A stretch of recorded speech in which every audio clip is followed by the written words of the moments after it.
সুপ্রভাত বন্ধুরা, এই মুহূর্তে আমরা রয়েছি মাচ্চাপুচারে বেস ক্যাম্প বা ফিশটেল বেস ক্যাম্প।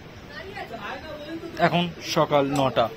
এখান থেকে আমরা যাত্রা শুরু করবো আজকে অন্নপূর্ণা বেস ক্যাম্পের উদ্দেশ্যে। এদের এখানে খাবার এত এক্সপেন্সিভ এবং কোয়ালিটিও আমাদের খুব একটা ভালো লাগছে না, যার জন্য নিজেদের সঙ্গে আনা মুড়ি আমরা বার করেছি, তার সঙ্গে ফ্রেঞ্চ ফ্রাই অর্ডার দিয়েছিলাম এবং তলায় আমাদের স্ম্যাশ পটেটোটা ভালো লেগেছিল, সেই জন্য অর্ডার দিয়েছিলাম। কিন্তু এখানে তো পুরো স্ম্যাশ পটেটো একদম একাকার করে দিয়েছে। এই তুই আবার এদিক ওদিক হাত দিস, এই আগের দিন আনহাইজেনিক করে দিয়েছিলিস মুড়ি মাখাটাকে।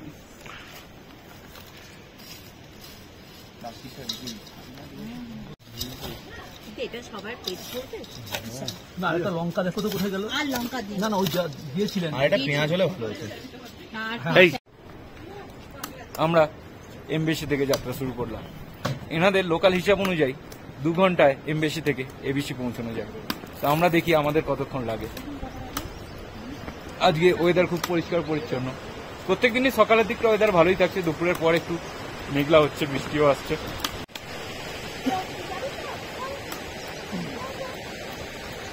ওপরেও এমবিসির বেশ কিছু টেন্ট রয়েছে, এই গেস্ট হাউস রয়েছে, ওপরেই বেশি, এখানে একটাই। আমরা এখানে স্টে করে গেছিলাম কারণ বৃষ্টিও পড়ছিল, আমাদের মেম্বাররাও টায়ার্ড ছিলেন।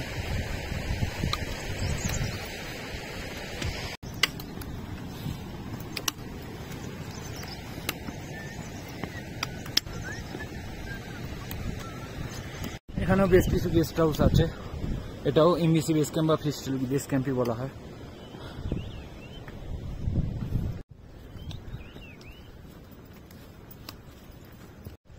এই রাস্তা সোজা উপরের দিকে উঠে গেছে, পাশ দিয়ে ঝর্ণা নেমে এসেছে।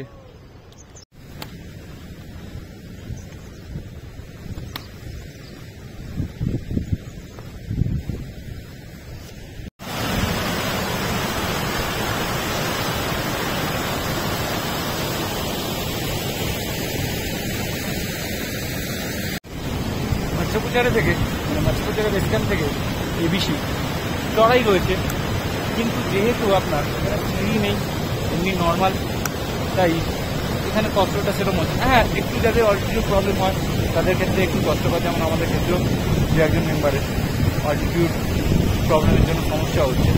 তবে এই জায়গাটা সেরকম কষ্ট নেই। বেশি কষ্ট যেটা আমি এখনো পর্যন্ত হেঁটে বুঝলাম যে দেউরালি থেকে এমবিসি, এই জায়গাটা কষ্টকর বেশি।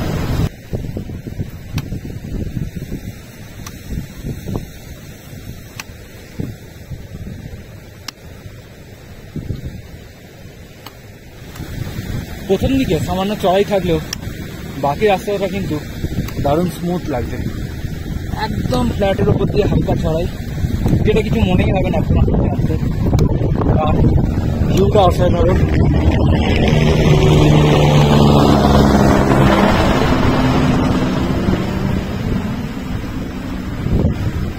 অন্নপূর্ণা বেস ক্যাম্পের উদ্দেশ্যে চলে যাচ্ছে হেলিকপ্টার।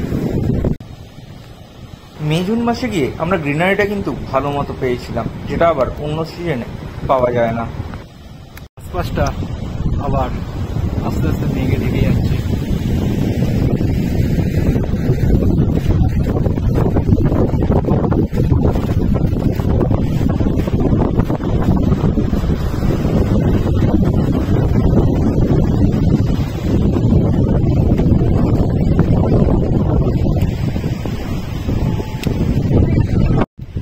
জায়গাটা পুরো ফ্ল্যাট, একদম যেন মনে হচ্ছে অমরনাথ যাত্রার পঞ্চতরণীতে চলে এসেছি।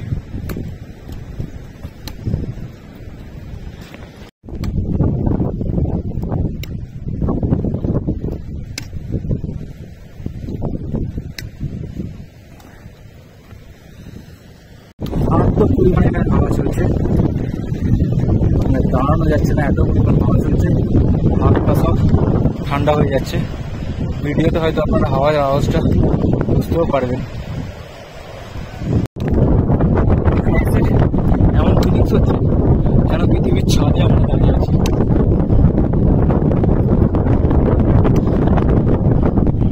একদম বাজার জন্য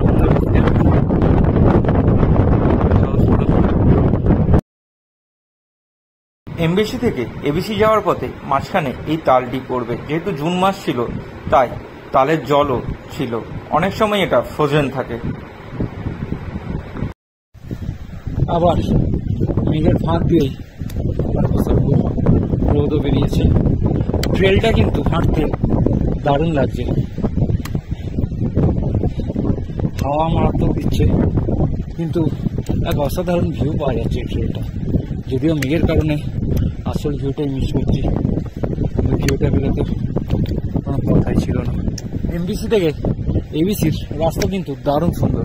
প্রথম দিকটাই হালকা চড়াই পাবে, তারপর চড়াই আছে কিন্তু সে না থাকার মতোই, একদম সুন্দর ফ্ল্যাট এরকম রাস্তা এগিয়ে গেছে, যেখান দিয়ে কন্টিনিউ হেঁটে যেতে পারবেন, রেস্ট নেওয়ার প্রয়োজন হবে না,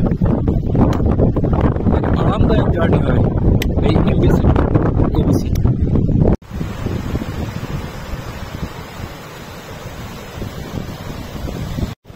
রিভারটাকে সঙ্গে নিয়েই নদীকে সাক্ষী রেখে আমাদের রাস্তা ক্রমাগত উপরের দিকে উঠে চলেছে।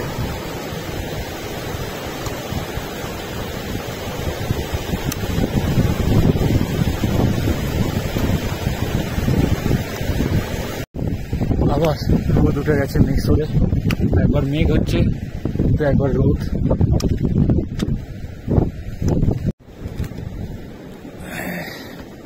এই রাস্তা এবং ওই সামনে দেখতে পাওয়া যাচ্ছে অন্নপূর্ণা বেস ক্যাম্পের টি হাউসগুলো বা গেস্ট হাউসগুলো।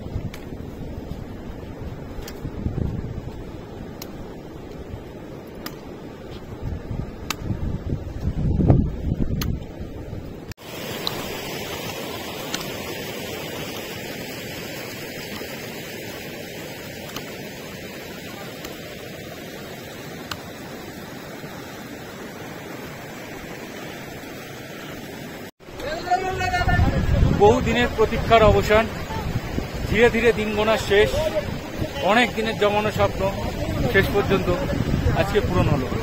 ফাইনালি আমরা ফুল টিম নিয়ে এসে পৌঁছলাম অন্নপূর্ণা বেস ক্যাম্প।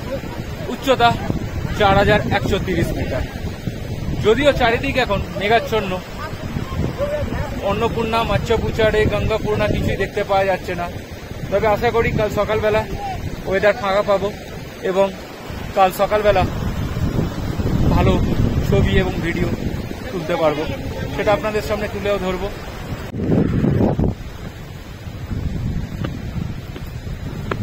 এসে গেছি অন্নপূর্ণার গেস্ট হাউসগুলোর সামনে। স্নো ল্যান্ড লজ, ইউটিউবের প্রচুর রিভিউ দেখেছি, দারুণ নাকি, দেখি ফাঁকা আছে কিনা। আশপাশের ভিউ এখন কিছু নেই, ওটা পরে দেখাচ্ছি। এই রুম রুমে 4টি করে বিছানা এবং 200 টাকা করে পার বেড আমাদের থেকে চার্জ করেছিল নেপাল কারেন্সিতে। 10টায় জার্নি শুরু করে আমরা এসে পৌঁছেছিলাম বেলা 12:30 নাগাদ, অনেকে একটু আগেও পৌঁছে গেছিল। দুপুর 1:30, আস্তে আস্তে আকাশ একটু একটু ক্লিয়ার হচ্ছে, দেখা যাক। এখানে তো যারা আছে তারা বলছে সকালের দিকে ক্লিয়ার ভিউটা পেয়ে যাবো, সকালের পরেই মেঘে ঢেকে যায়, দেখা যাক যদি কাল সকালে কপাল ভালো থাকে। এই হচ্ছে অন্নপূর্ণা বেস ক্যাম্পের summit point.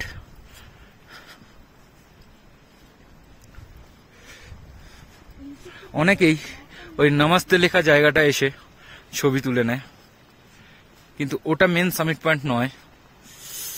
Main summit point এই উপরে।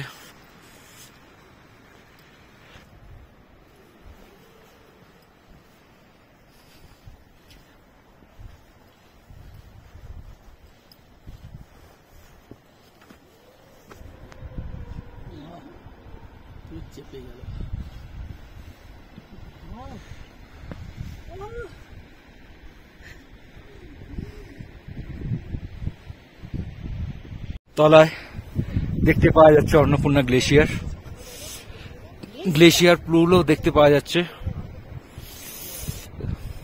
এবং বড় গ্লেশিয়ার পুল এটি। তবে গ্লেশিয়ারটা বেশ ভালো মতো বয়ে যাচ্ছে, ক্রিভার্সে ভর্তি। সামনে এই জায়গাগুলো আরেকটু জুম করে দেখাচ্ছে। এই জায়গাগুলো দেখুন, একাধিক রিভার্স রয়েছে এখানে। এই দিকটাই অন্নপূর্ণা, পুরো জুড়ে রয়েছে সাউথ 3, 2, 1, কিন্তু মেঘের কারণে কিছুই দেখতে পাচ্ছি না। যাক, এখান থেকে 360 ডিগ্রি ভিউটা আপনাদের একবার দেখাই। একটা জার্মান ফ্ল্যাগ উঠছে, ফুটবলে আমার পছন্দের টিম।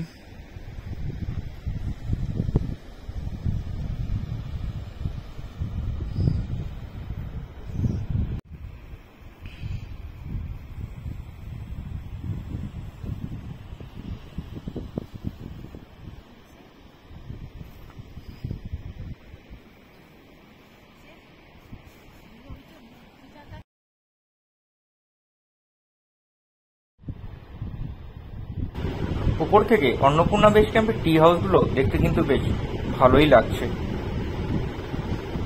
তার সঙ্গে এই এয়ার ফ্ল্যাগগুলো আলাদাই মাত্রা যোগ করেছে।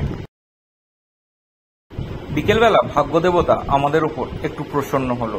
প্রায় 4টে, 4:30 নাগাদ আকাশ ভালো মতো ক্লিয়ার হলো এবং আমরা ভালো মতোই 360 ডিগ্রির জুড়ে যে পেকগুলো রয়েছে সেগুলো দেখতে পেলাম। তবে পরের দিন সকালে আরো সুন্দর ক্লিয়ার আকাশ ছিল। না, পেটে চাপ আছে। আগের দিন আমরা আসার পর থেকে কোনো ভিউ সেইভাবে পাচ্ছিলাম না। হয়তো কখনো ফিশ টেল একটু দেখা দিচ্ছিল, তো কখনো গঙ্গাপূর্ণা বা কখনো অন্নপূর্ণাতি। তাই সকালবেলা থেকেই আমরা সবাই প্রায় ভোর 4টে, 4:30 থেকে অপেক্ষা করছিলাম কখন দেখা পাবো বা আদৌ পাবো কিনা। কিন্তু আস্তে আস্তে সূর্যের আলো ফুটতেই পুরো 360 ডিগ্রি ক্লিয়ার হলো এবং সেই ভিউ আপনাদের সামনে তুলে ধরছি। সময় এখন 5:30, কিন্তু কত ক্লিয়ার ভিউ দেখুন, এবং আকাশ দেখে মনে হবে যেন সকাল 7টা বা 8টা বেজে গেছে। চলুন তার সঙ্গে সঙ্গে এখান থেকে যে পিকগুলো দেখা যাচ্ছে সেগুলোর পরিচয় আপনাদের করিয়ে দিই।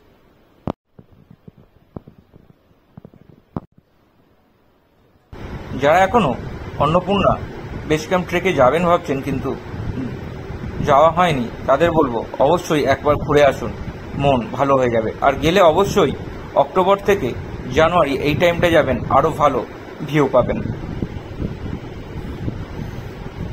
তো আপনারা কবে ঠিক করছেন অন্নপূর্ণা যাবেন সেটা কমেন্টসে জানাতে ভুলবেন না।